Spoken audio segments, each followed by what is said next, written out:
নমস্কার, সকল ভক্ত বন্ধুদের সাদর আহ্বান জানাই বেদান্ত দর্শন ফেসবুক পেজে। বেদান্ত দর্শন ফেসবুক পেজে আজকে জন্মাষ্টমী উপলক্ষে আমাদের বিশেষ কথা, কৃষ্ণ কথা। আজকে আমরা কৃষ্ণের তার যে বাৎসল্য লীলা মাধুরী, তারই কিছু কিছু অংশ শুনব। আসলে তার কথা কোথায় শুরু করা যায়, কোথায় শেষ করা যায়, সে তো বলার নয়। তাই তার ছোট্ট একটু অংশ, সেই শিশু কৃষ্ণ, যার চপলতা সমস্ত ব্রজ রমণীগণের মন প্রাণ জয় করে নিয়েছিল, তেমনই কথা আমরা আজকে শুনব। তার আগে ঠাকুর মায়ের শ্রীচরণে সাষ্টাঙ্গ প্রণাম নিবেদন করে, শ্রী গুরুদেবকে স্মরণ করে আমরা শুরু করছি আজকের প্রসঙ্গ।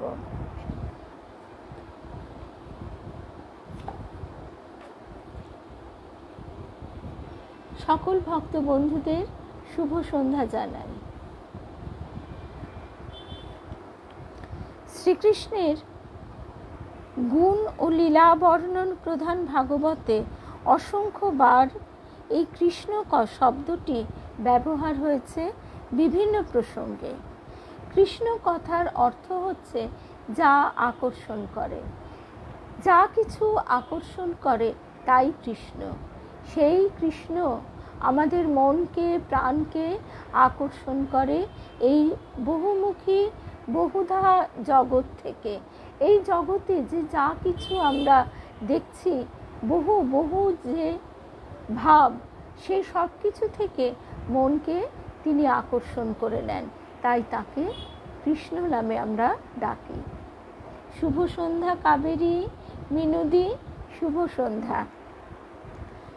স্বামী গীতানন্দজি মহারাজ বলছেন, মনের মানুষ সংসারে পাওয়া যায় না, তাই মানুষ নিঃসঙ্গ। বয়স যখন অল্প এবং শরীর সবল কর্মঠ থাকে, তখন নানা কাজে, খেলাধুলা ইত্যাদিতে বেশ সময় কেটে যায়। কিন্তু শরীর যখন বয়সের ভারে অপটু হয়ে পড়ে, তখন ওসব যেন আর তেমন ভালো লাগে না। তখন প্রাণ চায় এমন কাউকে পেতে, এমন কারো চিন্তায় মশগুল হয়ে থাকতে, যিনি একান্তভাবেই তার অন্তরঙ্গ। কিন্তু কোথায় পাওয়া যাবে এমন অন্তরঙ্গর সন্ধান? ভারতের আধ্যাত্ম সাধনার নির্যাস শ্রীমদ্ ভাগবতে বলা হয়েছে যে ভগবত প্রসঙ্গ সংসার দুঃখ বিনাশক এবং শুনতে ও চিন্তা করতেও ভালো লাগে। একটু আওয়াজটা বন্ধ কর। ভগবত প্রসঙ্গ সংসার দুঃখ বিনাশক এবং শুনতে ও চিন্তা করতেও ভালো লাগে। বলা হয় যে কৃষ্ণ তিনি বসে বসে শোনেন। তিনি তো আর বসে বসে শোনেন না, তিনি সর্ববস্তুতে পরিব্যাপ্ত। কিন্তু ভক্ত মনে করে তিনি বুঝি বসে শুনছেন। কোথায় বসে শুনছেন? অন্তরে বাহিরে। তিনি শুনছেন যে কে কৃষ্ণ কথা শ্রবণ করছে। সেই কৃষ্ণ কথা শ্রবণ যে করে, তার কানের ভিতর দিয়ে তিনি মর্মে প্রবেশ করেন, প্রাণের অন্তরের অন্তঃস্থলে তিনি প্রবেশ করেন নাদ ব্রহ্মরূপে, এবং সেই শক্তির দ্বারা মনের সমস্ত মালিন্য দূর করে মনকে কৃষ্ণমুখী করেন। শুভ সন্ধ্যা শুভ্রা, নীলিমাদি, শুভ সন্ধ্যা পূর্ণিমা, পিয়ালি, মৌসুমী, শুভ সন্ধ্যা। এখানে আমরা যদি সেই কৃষ্ণের লীলা চাপল্যের কথা শুনি, তাহলে দেখছি মা যশোদা তিনি একেবারে এই দুরন্ত দামাল কৃষ্ণকে কিছুতেই বাগ মানাতে পারছেন না। ব্রজ রমণীরা প্রায় প্রত্যেক দিনই যশোদার কাছে আসে আর তার পুত্রের নামে নালিশ করে যায়। পুত্রের ক্ষীর ননি চুরি করা, নানা রকম দৌরাত্ম্যের কথা নিয়ে ব্রজ রমণীরা যে রাগ করে বা যশোদার কাছে নালিশ করবার জন্য ওইসব কথা বলতেন তা নয়। কৃষ্ণ যে তাদের ঘরে গিয়ে চুরি করে খায়, নানা দুরন্তপনা করে, এতে তারা কিন্তু মোটেই অসন্তুষ্ট নয়, বরং চাতুর্য দেখে তারা অতিশয় আনন্দিত হন। তবে তারা যে যশোদার কাছে কৃষ্ণের কথা বলেন, কৃষ্ণের কীর্তির কথা বলেন, তার কারণ হলো এই যে কৃষ্ণের কথা বলতে ও শুনতে বড় আনন্দ পান গোপীরা। তাদের সমস্ত কাজের মধ্যেও সেই কৃষ্ণ কথাটি যেন মুখে মুখে ফেরে। আর তাই তারা তাদের নন্দরানীর কাছে আসেন তার দুষ্টুমির বর্ণনা করতে। কৃষ্ণের দুষ্টুমির বর্ণনা করে তারা কিন্তু প্রীতই হন। কৃষ্ণের বাল্যলীলার কথা শুনে তাদের সখী নন্দরানী যশোদাও আনন্দ পাক, এই তাদের উদ্দেশ্য। কারণ নন্দরানীকে তো কত কাজে ব্যস্ত থাকতে হয়। তাদের ঘরে গিয়ে তার আদরের দুলাল কৃষ্ণ যে কি করে আসে সে কথা তো আর নন্দরানীর জানার কথা নয় তারা না বললে। একদিন শুভ সন্ধ্যা রূপা, বিলাসপুরের দিদি, শুভ সন্ধ্যা। একদিন যশোদা মনে মনে ভাবলেন, আমার কৃষ্ণ প্রতিবেশীদের বাড়ি গিয়ে চুরি করে খায় কেন? আমার ঘরে তো ক্ষীর ননির অভাব নেই, তবে কেন সে অপরের বাড়ি গিয়ে চুরি করে খাবে? এইভাবে চিন্তা করতে করতে যশোদার মনে হলো তার দাসদাসীরাই ক্ষীর ননি তৈরি করে, তারা বোধহয় ঠিক মতো তৈরি করতে পারে না, তাই কৃষ্ণ খেয়ে তৃপ্তি পায় না। আর খেয়ে তৃপ্তি পায় না বলেই তার পেটও ভরে না। শুভ সন্ধ্যা রুমাদি। সুতরাং ক্ষুণ্ণিবৃত্তির জন্যেই সে অপরের জিনিস চুরি করে খায়। তাই তো ব্রজবাসীরা সকলেই আমার কৃষ্ণকে প্রাণের চেয়েও বেশি ভালোবাসে। ব্রজবাসীরা সকলেই আমার কৃষ্ণকে তাদের প্রাণের চেয়েও বেশি ভালোবাসে। কৃষ্ণ তাদের বাড়ি গিয়ে কিছু খেলে তারা মহা আনন্দিতই হয়। যশোদা ভাবছে, কিন্তু আমার কৃষ্ণ যে বড় লাজুক, কারো সামনে কিছু খেতেই চায় না।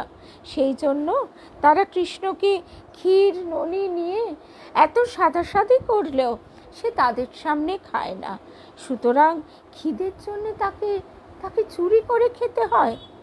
না না, এতে কৃষ্ণের কোনো দোষ নেই। আর চুরি করা যে দোষের, ওইটুকু ছেলে সে বুঝবে কেমন করে? যাক, আমি যদি নিজেই কৃষ্ণের জন্য ক্ষীর ননি তৈরি করে তাকে খেতে দিই, তবে সে তৃপ্তি সহকারে পেট ভরে খাবে। তাহলেই আর অপরের বাড়ি গিয়ে তার চুরি করে খাবার ইচ্ছা হবে না। এইভাবে চিন্তা করে যশোদা ঠিক করলেন এখন থেকে নিজে হাতেই তিনি কৃষ্ণের জন্য ক্ষীর ননি তৈরি করবেন। সুখদেব শ্রীকৃষ্ণের বাল্যলীলা বলতে গিয়ে পরীক্ষিতকে বললেন, একদিন নন্দরাজ গৃহে দাসদাসীরা গৃহকাজে অন্যত্র ব্যাপৃত থাকলেও নন্দরানী যশোদা নিজেই দধি মন্থন করতে আরম্ভ করলেন। এখন যশোদা তো ঠিকই করেছেন যে তিনি নিজেই কৃষ্ণের জন্য ক্ষীর ননি প্রভৃতি তৈরি করবেন। তা গৃহদাসীরা কর্মান্তরে নিযুক্ত থাকলে যশোদা নিজেই দধিমন্থন করতে আরম্ভ করলেন। এই কথা বলার মানে কি? যেন গৃহদাসীরা কর্মান্তরে নিযুক্ত না থাকলে যশোদা নিজে দধিমন্থন করতেন না। আসলে ব্যাপারটা হচ্ছে এই, যশোদা তো ঠিক করলেন তিনি নিজেই কৃষ্ণের জন্য ক্ষীর ননি তৈরি করবেন, কিন্তু পরিচারিকারা কিছুতেই রাজমহিষীকে ওই সব কাজ করতে দিতে চায় না। তারা যশোদাকে বলে, আমরা এত দাসদাসী থাকতে তুমি রাজরানী স্বহস্তে ওই সব কাজ করবে, তা কি হয়? আর আমরাই কি তা দিতে পারি? প্রাণ থাকতে আমরা তোমাকে ওই সব পরিশ্রমের কাজ করতে দেব না। আর কোমল প্রাণা যশোদাও তাদের প্রাণে কষ্ট দিতে পারেন না। ফলে যশোদা আর নিজে ক্ষীর ননি তৈরি করার সুযোগ পান না। তাই যশোদার মনে একটা অতৃপ্ত বাসনাই থেকে যাচ্ছে। আসলে ভালোবাসার স্বভাবই এই যে ভালোবাসার পাত্রকে স্বহস্তে সেবা করতে চায়।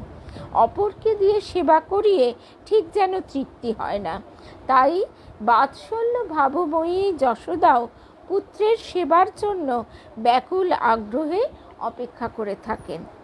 যশোদা ভাবছেন বটে পরিচারিকারা ঠিকমতো ক্ষীর ননি তৈরি করতে পারেন না, তার জন্যই কৃষ্ণের পেট ভরে না, পেট ভরে সে খেতে পায় না কিনা, আর তাই জন্যেই অপরের বাড়ি গিয়ে কৃষ্ণ চুরি করে খায়। কিন্তু আসলে ব্যাপারটা তো তা নয়। ব্রজরাজ গৃহের পরিচারিকারা সকলেই কৃষ্ণকে নিজের সন্তান, নিজের প্রাণের চেয়েও বেশি ভালোবাসে। তাদের হৃদয়ও কৃষ্ণের প্রতি বাৎসল্য প্রেমে পরিপূর্ণ। সুতরাং নিজেদের তৃপ্তির জন্যই তারাও প্রাণপণে সর্বদা কৃষ্ণের সাক্ষাৎ সেবা করবার জন্য যেন একদম উৎসুক, লালায়িত। তাই তাদের তৈরি ক্ষীরননি ভালো নয় আর যশোদার তৈরি ক্ষীরননি ভালো, এ হতেই পারে না। তবে যশোদা ওই রকম ভাবেন কেন? কারণ তার বাৎসল্য প্রেমের দুর্নিবার উচ্ছ্বাস। নিজের হাতে তৈরি করে কৃষ্ণকে খাওয়াবার জন্য তিনি ব্যাকুল হয়ে উঠেছেন। সেদিন হলো কি, একটা সুযোগ জুটে গেল। শুভ সন্ধ্যা রূপা, সঙ্গীতা, রেণুকাদি, শিবানী শুভ সন্ধ্যা, পূর্ণিমা শুভ সন্ধ্যা, সকল ভক্ত বন্ধুদের শুভ সন্ধ্যা জানাই। সেদিন কি হলো, একটা সুযোগ জুটে গেল। প্রতি বছর গোবর্ধন পর্বতে মহা সমারোহে ইন্দ্রযাগের অনুষ্ঠান হতো। অনুষ্ঠানের আগের দিন যশোদা মহোৎসবের জন্য দাসদাসীদের গোবর্ধনে পাঠিয়ে দিলেন। এই সুযোগে পরদিন যশোদা ভোরে উঠে নিজেই কৃষ্ণের জন্য দধি মন্থন করতে লাগলেন। কৃষ্ণের মধুর বাল্যলীলা, অর্থাৎ তার হামাগুড়ি দিয়ে চলা, তার বাল্য চাপল্য, তার চুরি করা, এইসব তার মধুর, পরম মধুর, মধুর নয় পরম মধুর আচরণ যা সে করে থাকে, সেই সব বাল্যলীলাগুলি যশোদা দধিমন্থনকালে স্মরণ করে গান গেয়ে গিয়ে দধিমন্থন করতে লাগলেন। কৃষ্ণের জন্মের পর থেকে কৃষ্ণ প্রেমে গোপীরা এমনই মজে গিয়েছিল যে কৃষ্ণলীলা গান ছাড়া আর কোনো গানই তারা গাইতেন না। বহু বছর পরে কৃষ্ণ সখা উদ্ধব যখন বৃন্দাবনে এসেছিলেন, তখনও তিনি অতি প্রত্যুষে ব্রজ নারীদের দধিমন্থনের শব্দের সঙ্গে তাদের কৃষ্ণ কথা, কৃষ্ণ গানও শুনেছিলেন গাইতে। এদিকে যশোদা স্বহস্তে কৃষ্ণের জন্য শুভ সন্ধ্যা ভারতীদি, যশোদা স্বহস্তে কৃষ্ণের জন্য দধি মন্থন করছেন। মনে কৃষ্ণের বাল্যলীলা চিন্তা, এবং শুভ সন্ধ্যা দীপঙ্কর, এবং মুখে কৃষ্ণ গান করছেন। অর্থাৎ এইখানে কি সুন্দরভাবে আমাদের গীতানন্দজি মহারাজ বুঝিয়ে দিচ্ছেন, যশোদা স্বহস্তে কৃষ্ণের জন্য দধি মন্থন করছেন এবং মনে কৃষ্ণের বাল্যলীলা চিন্তা করছেন, মুখে কৃষ্ণ গান করছেন। কৃষ্ণ কথা যে পরম মধুর। শুভ সন্ধ্যা ভারতীদি। তাহলে গীতানন্দজি মহারাজ বলছেন, কায় মন বাক্য সবই কৃষ্ণে নিবদ্ধ হওয়াতে। কায় মানে সে হস্তে, নিজের হাতে সে দধিমন্থন করছে। মনে কৃষ্ণ কথা চিন্তা করছে, আর বাক্য মুখে কৃষ্ণ গান গাইছে। তাই কৃষ্ণে তার কায় মন বাক্য সবই নিবদ্ধ হওয়াতে যশোদা এক অনির্বচনীয় আনন্দ অনুভব করতে লাগলেন। যাদের কায় মন বাক্য ভগবানে একতানতা লাভ করেনি, অর্থাৎ এক যোগে ভগবানমুখী হয়নি তাদের পক্ষে কারো ভগবানের তন্ময়তা লাভ করা সম্ভব নয়। অর্থাৎ দেহ, মন, বাক্য সব এক সুরে এক তানে তার চরণে নিবেদিত হবে। শুভ সন্ধ্যা মৌসুমী। একদম গতকাল পিয়ালির বাড়িতে সেই প্রসঙ্গতে আসবো পরে, কারণ সব তো আর ছবিতে প্রকাশ পাবে না। আচ্ছা, তারপরে কি, এইবারে সেই সমস্ত কিছু ভগবানে নিবেদন করা, এক তানতা, এক যোগে ভগবানমুখী করা, আর যাদের তা হয়নি তাদের কাছেই ভগবান নিদ্রিত। কিন্তু ভক্তের সমস্ত কাজ, সমস্ত চিন্তা, সমস্ত কথা যখন একমাত্র ভগবত বিষয়েই নিবদ্ধ থাকে, তখন ভগবান সেই ভক্তের কাছে জাগ্রত হয়ে ওঠেন। সাধারণ মানুষ যাদের কায় মন বাক্য এক যোগে ভগবানমুখী হয়নি, তারা শত ডাকলেও ভগবান তাদের ডাকে সাড়া দেয় না। আসলে তাদের মন বিক্ষিপ্ত, মন চঞ্চল, তাই তিনি তো বড় অভিমানী, তাই যদি সাড়াও দেন আমরা তো সে সাড়াটি পাই না। তা আমি যদি তার সাড়া না পাই তাহলে তিনি কেন সাড়া দেবেন? তাই তিনি সাড়াও দেন না। তিনি অপেক্ষা করে বসে থাকেন কবে ভক্ত কায় মনোবাক্যে তাকে ডাকবে। তিনি তো হাত বাড়িয়ে আছেন, জগন্নাথ রূপে তার দুটি হাত শিশুর মতো বাড়ানো, আর সেই হাত বাড়িয়ে তিনি ভক্তকে আলিঙ্গন করেন, ভক্তের হৃদয়কে আলিঙ্গন করেন। শুভ সন্ধ্যা অরিন দাদা ভাই, মধুরিমাদি, জয় রামকৃষ্ণ। তো এই ভাবটি যশোদার মন প্রাণ সমস্ত কিছু অধিকার করে আছে। কোন ভাবটি? যে কায় মন বাক্য সমস্ত জুড়ে শুধু কৃষ্ণ, শুধুই কৃষ্ণ। যশোদার মন প্রাণ ইন্দ্রিয় সবই কৃষ্ণ অভিমুখী। তাই কৃষ্ণ ঘুম থেকে উঠে নিজেই দধিমন্থনরত জননীর কাছে গিয়ে উপস্থিত হলেন। দধিমন্থনের দণ্ড চেপে ধরে তাকে দধিমন্থন করতে বারণ করলেন। তখন কৃষ্ণ একটু বড় হয়েছে, তার ঘুম ভাঙার পর সে হামা দিয়ে দিয়ে বা টলমল পায়ে হাঁটতে হাঁটতে পড়ে যেতে পারে ঘুম চোখে, তাই সে হামাই দিচ্ছে। হামা দিয়ে দিয়ে সে যশোদার কাছে গিয়ে, যশোদাকে মুখেও তো বেশি কথা ফোটেনি তখন, তাই মন্থন দণ্ডটি চেপে ধরেছে। পুত্রের আগ্রহ দেখে যশোদা সাদরে তাকে কোলে নিয়ে স্তন্যপান করাতে লাগলেন। এতে কৃষ্ণের যেমন আনন্দ, তেমনি আনন্দ বাৎসল্য প্রেমময়ী যশোদারও। একের আনন্দ অপরের আনন্দের পরিপূরক। স্তন্যপানে ও স্তন্যদানে যখন দুজনেই আনন্দ সাগরে ভাসছেন, সেই সময় হঠাৎ যশোদার নজরে পড়ল। কি নজরে পড়ল? চুলার উপর দুধ উতলে উঠছে। তখন তিনি কি করলেন? তিনি কৃষ্ণকে কোল থেকে ধপ করে নামিয়ে রেখে দুধ রক্ষা করতে চলে গেলেন। এখন বাৎসল্য প্রেমময়ী যশোদা সচ্চিদানন্দ বিগ্রহ কৃষ্ণকে স্তন্যপান করাচ্ছিলেন।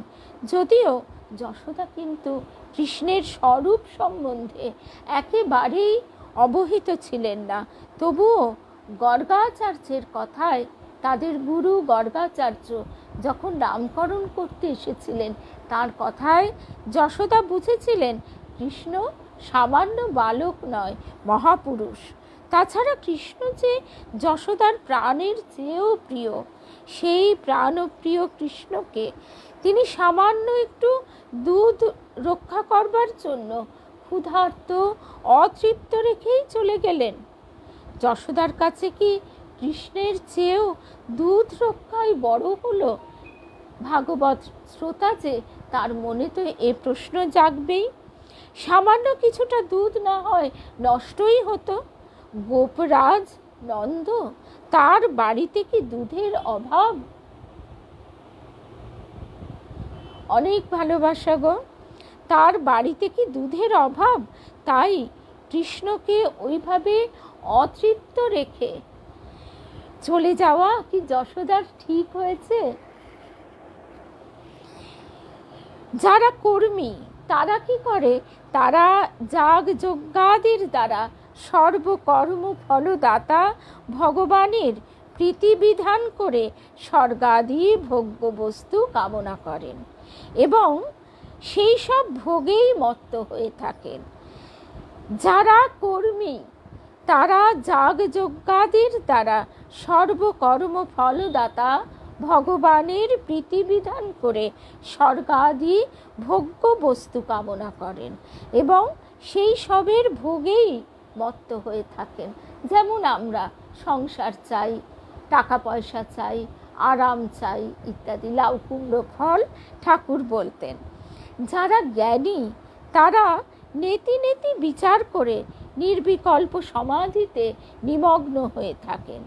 যারা যোগী তারা অষ্টাঙ্গ যোগ সাধনার দ্বারা পরমাত্মার সাক্ষাতে সচেষ্ট হন। দেখা যাচ্ছে এরা কিন্তু কেউই ভগবানের সঙ্গে ভালোবাসায় যুক্ত নন। তারা সবাই সেই যোগ পথে নিজের আনন্দকেই প্রাধান্য দিচ্ছে। আবার যারা কর্মী তারা সর্বকর্ম ফলদাতা ভগবানের কাছে পুরস্কার হিসেবে যা কিছু প্রার্থনা করছে তার দ্বারা তারা সুখে থাকবে। কিন্তু ভক্তই একমাত্র ভগবানের সেবার জন্য তার সঙ্গে একটা ভালোবাসার সম্বন্ধ স্থাপন করে নেন, অর্থাৎ ভগবানের সেবাই তাদের কাছে মুখ্য, ভগবান মুখ্য নয়। এই কথাটি কি অপূর্ব! এই কথাটি আমরা ঠাকুরের কাছেও দেখতে পাই। ঠাকুরের যে লীলা নাট্য সেখানেও একই লীলা, তাই যুগে যুগান্তরে রূপে রূপান্তরে বারে বারে ঘটে চলেছে। তাদের কাছে ভগবানের সেবাই মুখ্য, ভগবান মুখ্য নয়। ভগবানের সঙ্গে এক লোকে বাস, সালোক্য, তার কাছাকাছি থাকা, সাযুজ্য, এসব ভক্ত চায় না।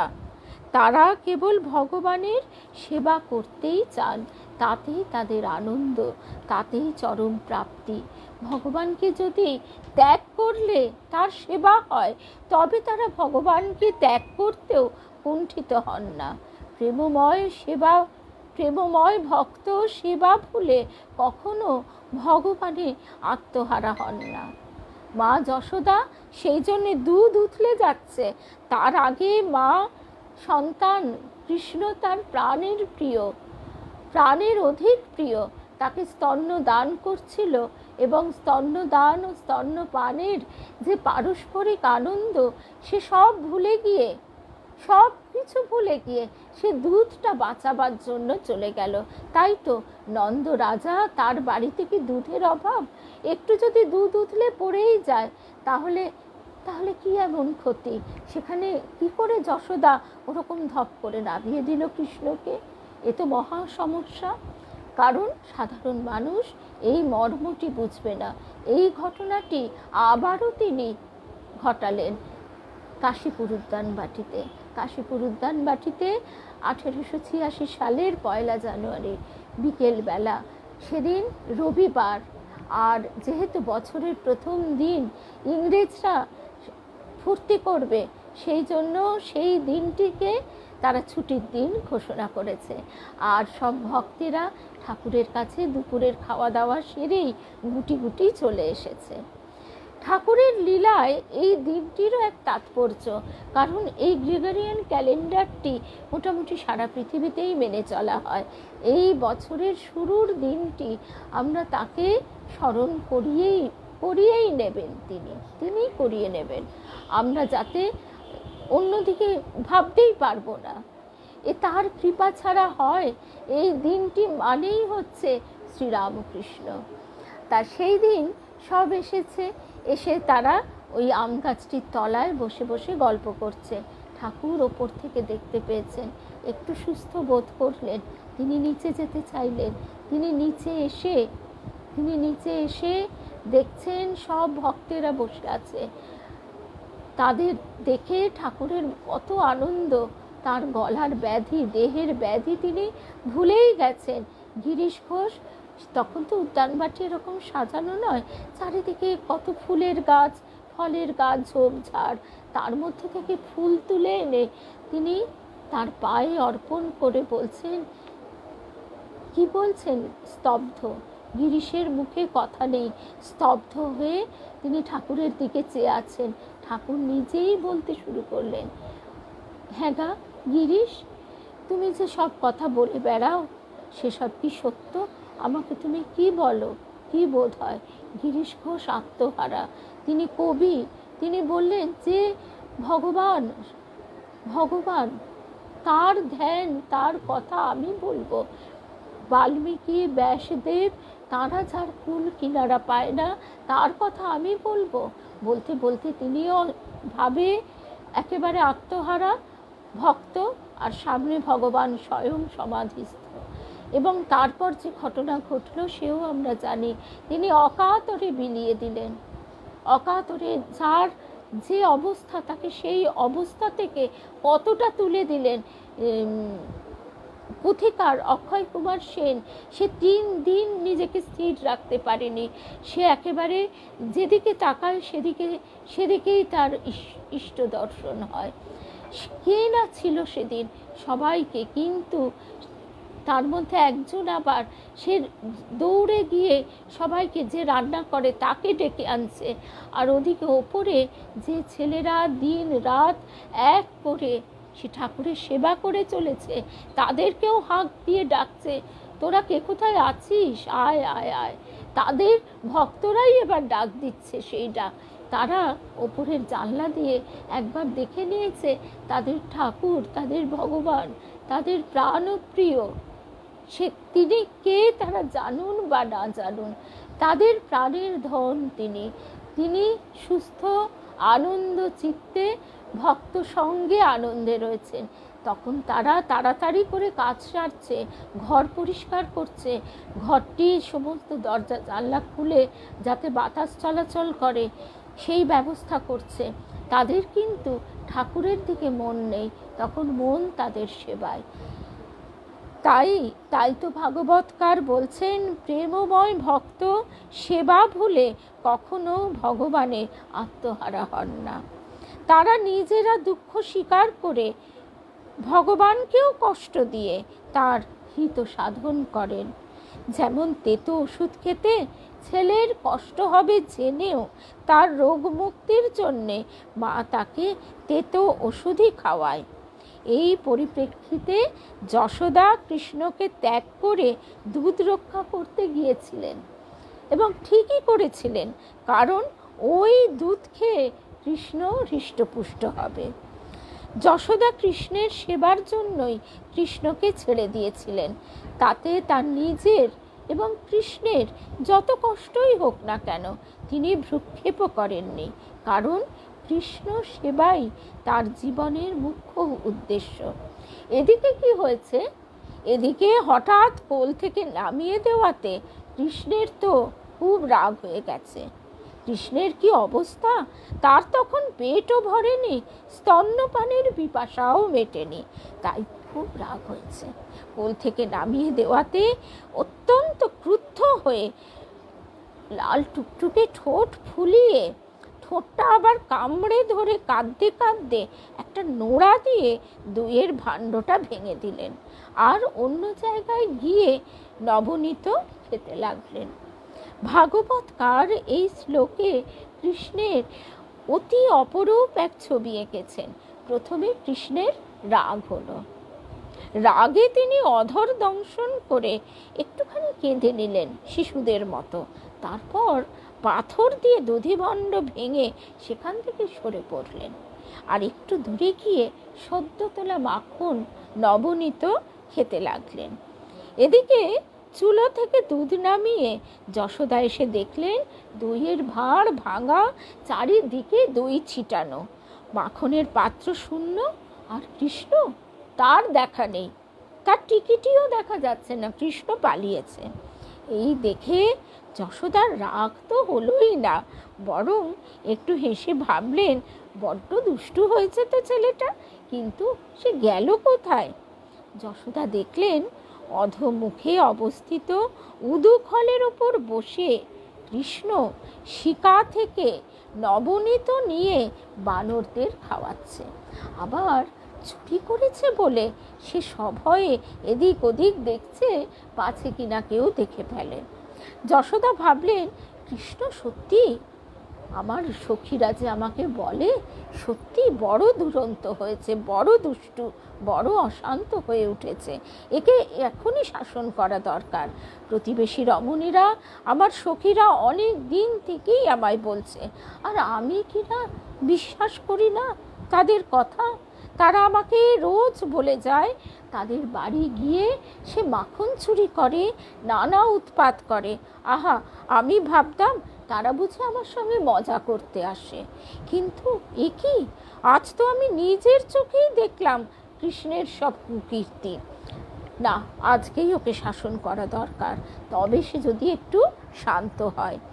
এই ভেবে যশোদা একটা লাঠি নিয়ে আস্তে আস্তে কৃষ্ণের পেছনে পেছনে চুপি চুপি গিয়ে উপস্থিত হলেন। এদিকে যশোদাকে আসতে দেখে বানরগুলো তো দেখতে পেয়েছে, তাদের তো সামনে দিকে মুখ, বানরগুলো সব পালিয়েছে। ওদের পালাতে দেখে তখন কৃষ্ণ বুঝতে পেরেছে, পেছন ফিরে দেখে লাঠি হাতে মা। ব্যাস, আর তো কৃষ্ণকে পায় কে, সে অমনি ভয়ে ছুটে পালাচ্ছেন, আর মা যশোদা লাঠি হাতে তার পেছনে পেছনে ধাওয়া করেছেন। মানস চোখে এই অপরূপ দৃশ্য দেখে সুখদেব বলে উঠলেন, কি আশ্চর্য, কি আশ্চর্য! নির্বিকল্প সমাধিবান যোগীরা চিত্তের একাগ্রতার দ্বারাও যাকে স্পর্শ করতে পারেন না, যশোদা কিনা সেই যোগী শ্রেষ্ঠদেরও অপ্রাপ্য শ্রীকৃষ্ণকে ধরবার জন্য তার পিছনে ছুটছেন, আবার হাতে লাঠি। ভগবান পরমাত্মা রূপে সকলের হৃদয়ে আছেন বটে, কিন্তু কেউই তো তাকে ধরতে পারে না। যশোদার বাৎসল্য প্রেমে গড়া সচ্চিদানন্দ বিগ্রহ শ্রীকৃষ্ণ সদা চঞ্চল, তবুও যশোদার হাত তিনি এড়াতে পারেন না। যোগের সিদ্ধাবস্থায় যোগীরা পরব্রহ্মে লীন হয়ে যান, কিন্তু তারাও সচ্চিদানন্দ বিগ্রহ শ্রীকৃষ্ণের হদিশ পান না। যোগীরাও যার সন্ধান পান না, সেই লীলা বিগ্রহধারী কৃষ্ণকে ধরবার জন্য লাঠি হাতে যশোদা তার পিছনে পিছনে ছুটছেন। এর চেয়ে মজার, এর চেয়ে আশ্চর্য আর কি হতে পারে? বাৎসল্য প্রেমের কি অপার মহিমা, বাৎসল্য প্রেমের কি অপার মহিমা। এদিকে কৃষ্ণ মায়ের ভয়ে তো পালাচ্ছেন, আর যশোদা একটু পৃথুলা, একটু মোটা, তাকে ধরবার জন্য পেছনে পেছনে ধাওয়া করেছেন, আর মাঝে মাঝে শাসাচ্ছেন, আজ তোর দুষ্টুমির উচিত শাস্তি দেব। কৃষ্ণও ছুটছেন, আর কৃষ্ণ তো তুর করে ছুটছে, মা যশোদার কি সাধ্য তাকে ধরেন? হঠাৎ ওই রকম ছুটতে ছুটতে মায়ের মনে পড়ে গেল, আহারে, কৃষ্ণের পা দুখানি যে তুলোর চেয়েও নরম, আর সেই নরম পা নিয়ে কৃষ্ণ কিনা আমারই ভয়ে ছুটছে। না জানি কৃষ্ণের পায়ে কত ব্যথা লাগছে, হায় হায়, এ আমি কি করলাম? আমারই জন্য আমার প্রাণপ্রিয় কৃষ্ণ কষ্ট পাচ্ছে। সঙ্গে সঙ্গে যশোদার গতি মন্থর হয়ে এলো। কি আশ্চর্য, কৃষ্ণও আর ছুটতে পারলেন না। যশোদা তখন তাকে ধরে ফেললেন। ব্যাপারটা হচ্ছে এই, যতক্ষণ যশোদা কৃষ্ণকে ধরবার জন্য ছুটছিলেন, ততক্ষণ তিনি নিজের শক্তির ওপর নির্ভর করেই ছুটছিলেন। আমরা ভাবি আমরা করছি, আমরা সিদ্ধান্ত নিচ্ছি, আমরা দেখছি, আমরা সব কিছু করছি। এই অহংযুক্ত, আমাদের দেবী মা বলতেন, অহংযুক্ত ফল ঠাকুর গ্রহণ করেন না, অহংযুক্ত ফল ঠাকুর গ্রহণ করেন না। কত গভীর কথা। তাই যশোদা এতক্ষণ ভাবছে তার সেই ভক্তের আমি হলেও তো আমিত্বটুকু তো রয়েছে। কিন্তু যখনই তার মনে হলো যে আমি কি করলাম, আমারই জন্য আমারই প্রাণপ্রিয় কৃষ্ণ কষ্ট পাচ্ছে, এই ভেবে যশোদার গতি মন্থর হয়ে এলো। যশোদার গতি মন্থর হয়ে আসার সঙ্গে সঙ্গে কৃষ্ণও আর ছুটতে পারলেন না। কৃষ্ণ তার নাগালের বাইরে ছিলেন, কিন্তু যখনই কৃষ্ণের কষ্ট হচ্ছে এই কথা মনে হয়ে যশোদার প্রাণ কেঁদে উঠল, তখনই তিনি যশোদার হাতে ধরা পড়ে গেলেন। ভাগবতকার ইঙ্গিতে বলছেন, কৃষ্ণের জন্য প্রাণ না কাঁদলে তাকে ধরা যায় না। এদিকে চুরির অপরাধে ধৃত ক্রন্দনপরায়ণ কৃষ্ণ, সে মায়ের কাছে ধরা তো পড়েই গেছে, সে যেভাবেই হোক সে বাঁ হাতে তার কাজল পরা চোখগুলি রগড়াচ্ছে। সেই কাজল পরা চোখগুলি সে বাঁ হাতের পিছন দিকটা দিয়ে রগড়ে রগড়ে কাঁদছে, আর ভয় বিহ্বল চোখে বারবার মায়ের দিকে তাকাচ্ছে। আর মাও কি কম যায়, মা ছেলের হাত ধরে লাঠি তুলে ভয় দেখিয়ে বকে যাচ্ছে ভর্ৎসনা করে। মা যশোদার বাৎসল্য প্রেম এবং ভগবান যে প্রেমাধীন, তার মাধুর্য জগতে অতুলনীয়। মহাপ্রলয়ে সমস্ত বিশ্ব ব্রহ্মাণ্ড চূর্ণ বিচূর্ণ করেও যিনি অপরাধী হন না, সেই তিনি একটা সামান্য দইয়ের ভাঁড় ভেঙেছেন, আর মা যশোদা তার জন্য তাকে অপরাধীর সাজা দিচ্ছেন। শুধু তাই নয়, তিনি নিজেও নিজেকে অপরাধী বলে মনে করছেন। মানে কৃষ্ণ তো নিজেও ভয় পেয়েছে যে কি অন্যায় করেছেন। ভয় বিহ্বল কণ্ঠে মাকে বলছে, মা এমন অন্যায় কাজ আর করব না মা, তুমি তোমার হাতের লাঠি ফেলে দাও, লাঠি দেখে আমার বড় ভয় করছে। যশোদা বললেন, বটে তুই বলছিস এমন অন্যায় কাজ আর করবি না? তাহলে তুই জেনে শুনেই অন্যায় করেছিস। কেন তুই দই ভাণ্ড ভাঙলি, ঠিক করে বল। কৃষ্ণ বললেন, মা তুমি যখন আমাকে কোল থেকে নামিয়ে তাড়াতাড়ি চলে গেলে, তখন তো তোমার পায়ের ওই যে অলংকার, তার আঘাতে দইয়ের ভাঁড়টা ভেঙে গেছে। আমি কি করব বলো, আমার কি অপরাধ? তারপর দেখো ওই বানরগুলো ঘর খোলা ছিল, তো ঘর খোলা দেখে দই ক্ষীর চুরি করে খাচ্ছিল, আমি তো তাদের তাড়াবার চেষ্টা করছিলাম। আমি কি অন্যায় করেছি? তারপর তোমাকে তো লাঠি হাতে আসতে দেখে আমি তো ভয় পালাচ্ছিলাম, তুমি তো আমাকে অযথা বকছো। নিজের দোষ ঢাকবার জন্যে কৃষ্ণের এই উপস্থিত বুদ্ধি আর যুক্তিপূর্ণ কথা শুনে যশোদা তো অবাক।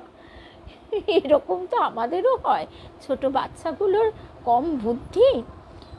যশোদা বলছেন, ওরে বাক চাতুর্য সুনিপুণ, ওরে চোরের রাজা, তুই নরশ্রেষ্ঠ গোপরাজ নন্দের পুত্র হয়ে বানরের বন্ধু, আবার বানর প্রকৃতির হলি তুই। যশোদার তিরস্কারে কৃষ্ণের আর দুঃখের সীমা পরিসীমা নেই। সে তখন কাঁদতে কাঁদতে বলল, মা তুমি আমাকে ছেড়ে দাও, আমি বনে গিয়ে বানরদের সঙ্গেই থাকবো, তোমার কাছে আর আসবো না, ক্ষীর ননিও আর খাবো না। পুত্রের কথা শুনে যশোদা একটু ভয় হয়েছে। যশোদা ভাবলেন, আমার এই অভিমানী পুত্রের পক্ষে বনে চলে যাওয়া তো কিছু বিচিত্র নয়। আমি এখন কি করি? সে বনে চলে গেলে কে তাকে খুঁজে আনবে? ঘরে তো আজ কেউ নেই, সব তো গোবর্ধন পাহাড়ে গেছে। আর আমি যদি একে ধরে বসে থাকি, তবে ঘরের কাজই বা কে করবে? দাস দাসীরা তো সবাই ইন্দ্রজাগে গোবর্ধনে গেছে, এখনো তো ফিরতে তাদের কত দেরি। এই সব চিন্তা করে যশোদা ঠিক করলেন যে ছেলেকে বেঁধে রেখে তিনি ঘরের কাজ করবেন। তাহলে ছেলেকেও রক্ষা করা হলো আর ঘরের কাজও হলো। তাছাড়া দুষ্টু ছেলে, একটু শাসন করা দরকার, আদরে আদরে বড্ড বার বেড়েছে। সুখদেব বলছেন, যার ভিতরও নেই বাহিরও নেই, যার পূর্বে কেউ ছিল না পরেও কেউ থাকবে না, অর্থাৎ যিনি জগতের অন্তরে ও বাহিরে এবং সৃষ্টির পূর্বে এবং ধ্বংসের পরেও বিদ্যমান থাকেন, এমনকি এই জগতে যার স্বরূপ থেকে আলাদা নয়, সেই পরব্রহ্ম স্বরূপকেই বাৎসল্য প্রেমময়ী যশোদা বাঁধবেন বলে ঠিক করলেন। ভগবানের স্বরূপের ইয়ত্তা করা যায় না, তিনি সর্বব্যাপী অনন্ত, এই বিশ্ব ব্রহ্মাণ্ড তাতেই অবস্থিত। তাকে কে বাঁধবে আর কোন দড়ি দিয়ে বাঁধবে? আমাকে যে বাঁধবে ধরে, এই হবে যার সাধন, সে কি অমনি হবে? আমার কাছে পড়লে বাধা, তার ভাগ্যে আছে কাঁদন, সে কি অমনি হবে? কবিগুরু গাইছেন, এই যে অসম্ভব, তাকে কি বাঁধা যায়?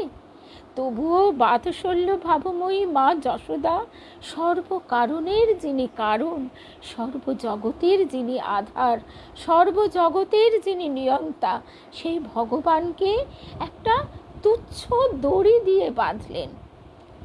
একটা তুচ্ছ দড়ি আপাতত অসম্ভব বলে মনে হলেও ভক্ত ভগবানের প্রেমের সম্বন্ধের জন্য এই অসম্ভব সম্ভব হয়। বাৎসল্য প্রেমময়ীর বন্ধন ভগবান স্বীকার করেন, কারণ তিনি যে প্রেমের অধীন, তাকে শুধু ভালোই বাসা যায়, আর কি বা করা যায়। মা যশোদা বাৎসল্য প্রেমের বলে অনন্ত অসীমকে দড়ি দিয়ে বাঁধলেন। অচিন্ত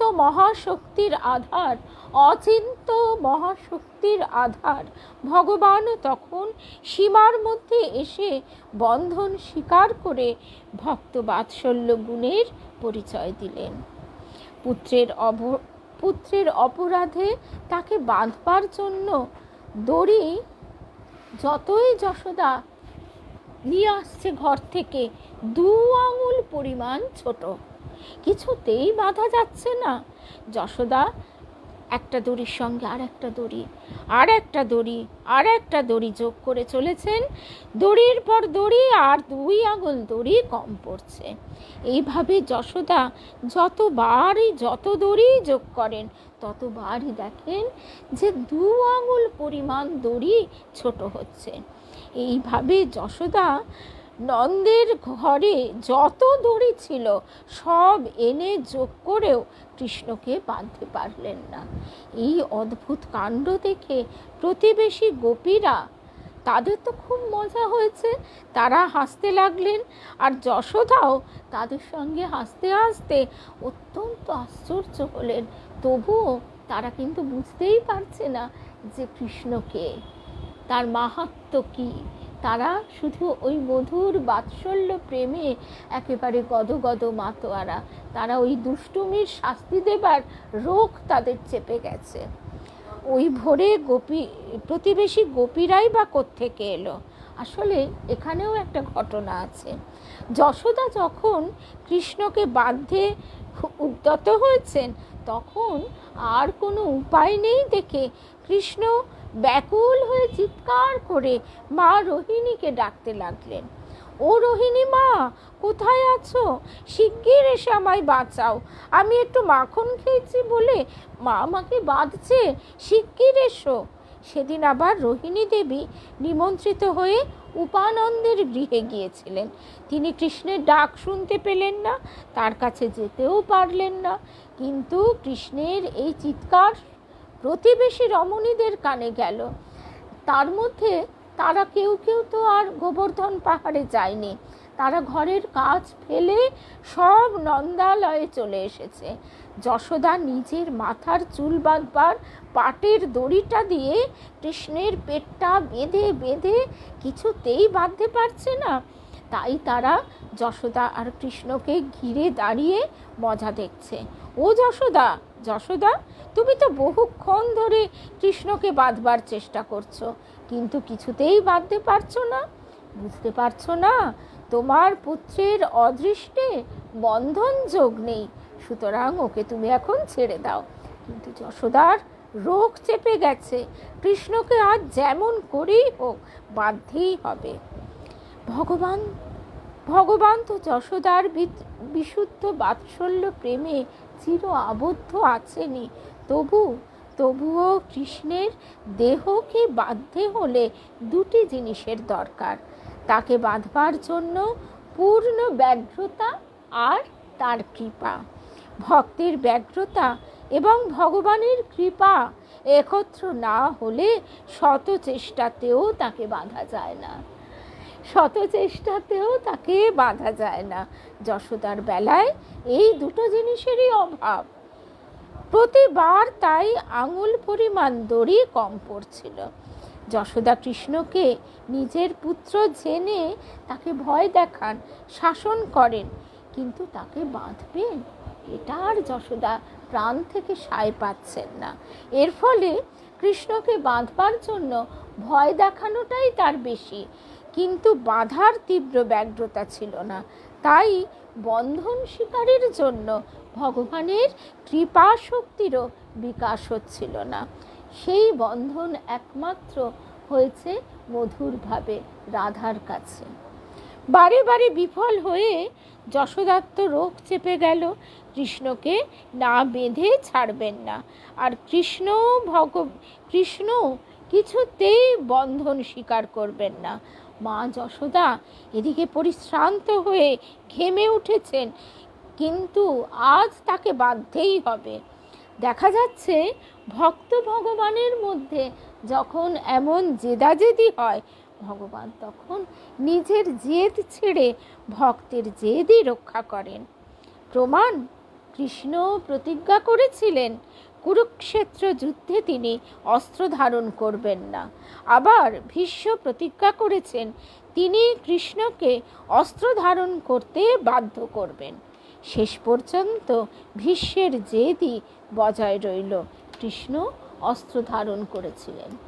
মা যশোদার ঘর্মাক্ত কলেবর, তার খোঁপার মালা খুলে গেছে।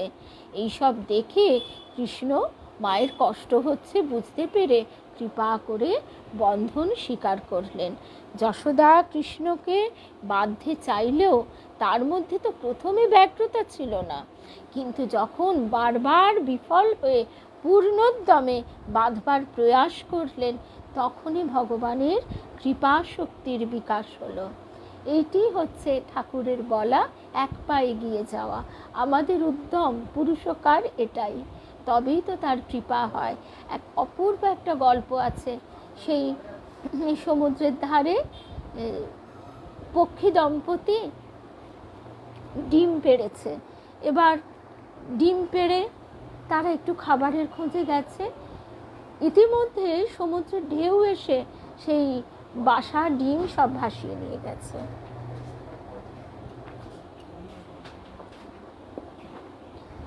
তারা ফিরে এসে ওসব পাখি বাসা ডিম দেখতে না পেয়ে তখন তারা বুঝতে পেরেছে কি কাণ্ড। তারা বারবার সমুদ্রের কাছে প্রার্থনা করছে ফিরিয়ে দেবার জন্যে, কিন্তু কে কার কথা শোনে, সমুদ্রের ঢেউ উঠছে আর পড়ছে। তখন তাদের খুব রাগ হয়েছে। তারা বলল, তবে আমাদের কি কোনো শক্তি নেই? ও ভেবেছে কি আমরা মুখে করে সমস্ত জল শুষে নেব? এই বলে চঞ্চু ঠোঁটে করে করে ওই এক ড্রপ জল পক্ষী পিতামাতা তুলে তুলে নিয়ে যায় আর পাশে একটা বালির গর্তে ফেলে। তাই দেখে শেষে নারায়ণের মনে হচ্ছে, আহা, তার কৃপা হচ্ছে। তখন তার মনে হচ্ছে যে এটা তো অসম্ভব। তখন তিনি বরুণ দেব, সমুদ্র দেবকে বলছেন যে, আহা, তুমি এদের ফিরিয়ে দাও। নারায়ণের কৃপা হলো এই দেখে সমুদ্র দেবতাকে বললেন যে এরা অসম্ভব জেনেও এদের বাৎসল্য এমনই বাৎসল্য প্রেম যে এরা অসম্ভবকেও সম্ভব করবার চেষ্টা করছে।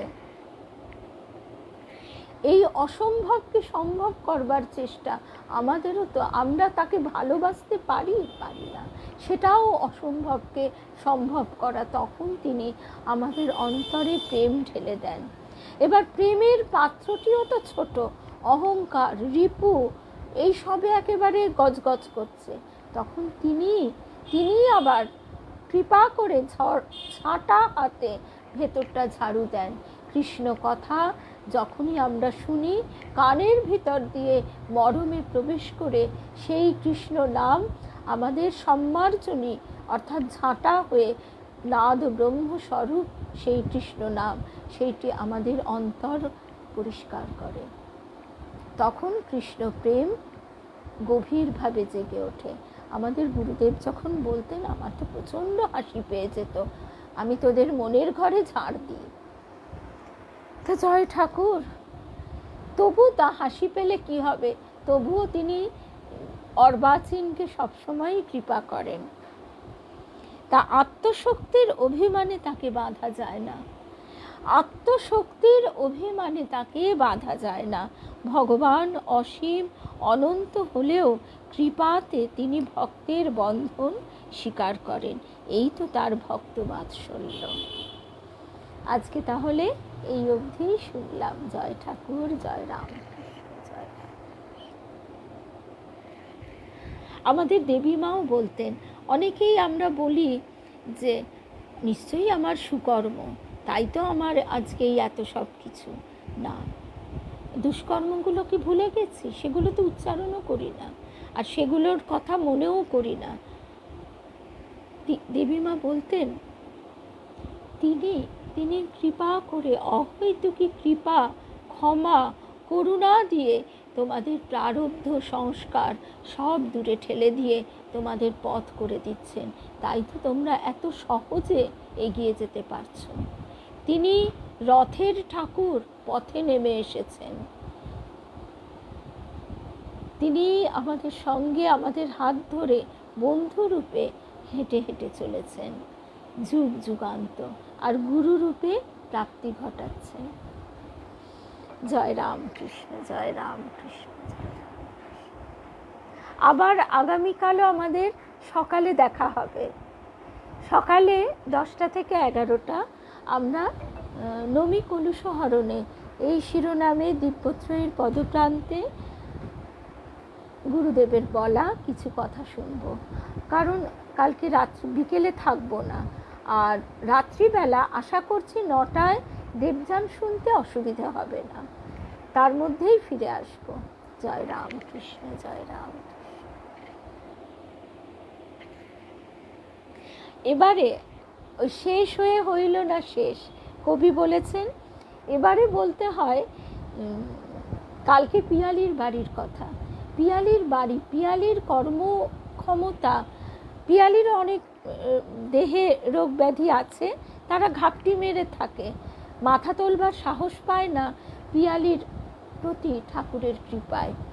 মানে এত শক্তি তাকে তিনি দিয়েছেন বলে সে, তার স্বামী এবং পুত্র দুপাশে দুটি স্তম্ভের মতো এই তিনজনে মিলে ওই অসাধ্য সাধনই করেছে।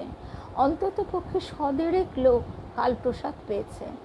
এমন বিশাল একেবারে মহলা বাড়ি তো আজকাল কারোর হয় না। এই বাড়ির মধ্যে এতগুলো মানুষ সেখানে আসছে, প্রত্যেকের হাসি মুখ কারোর। এবং আজকে এখানে কি প্রবল বৃষ্টি হয়েছে, কালকে কোনো বৃষ্টিও হয়নি। আমরা লালজির কাছে হরিনাম শুনে, তারপর হরিনাম করে তারপরে পিয়ালির বাড়ি গেছি। সেখানে আমরা কৃষ্ণ ও রামকৃষ্ণ এই বিষয়ে কিছু কথা শুনেছি, তারপরে গান শুনেছি। আর এই সব কিছুর মূল হচ্ছেন ঠাকুর শ্রীরামকৃষ্ণ। এই শক্তি তিনি মানুষকে, ভক্তকে দিচ্ছেন।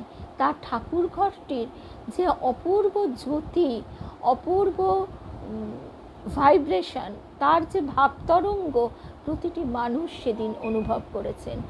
আমরা তো কোন ছাড়, এ কথা আমরা যে বাড়িয়ে বলছি না বা আবেগে বলছি না, তার একটাই প্রমাণ, শারদেশ্বরী আশ্রমের মায়েরা এসে প্রথমেই বলেছিলেন, বাবা এই যে বৃন্দাবন, তা এ তো মুখের কথা নয়, কথার কথা নয়।